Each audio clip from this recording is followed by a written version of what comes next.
Mani sauc Imants. Mēs esam dombiedru grupa Save Our Heroes.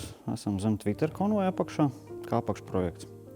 Un mēs te esam tāds entuziastu bariņš, kas brīvajā laikā būvē mašīnas frontes mediķiem, ar ko evakuēt ievainotos karavīrus no uguns zonas līdz stabilizācijas punktiem.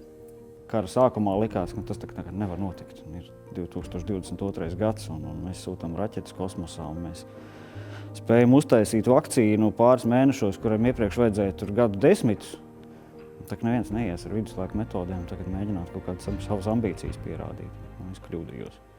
Šobrīd vajadzētu būt tā, ka pēc tiem 3 gadiem tās mūsu mašīnas, mēs nezinām precīzu skaitu, bet mēs pieļaujam, ka tie varētu būt vairāk tūkstoši izvestu ievainotu karavīru. Tas ir iespējams vairāki simti, vairāk tūkstoši iespēja kādam atgriezties mājās dzīvam. Vai gribēt, vajag darīt, un mēs varam.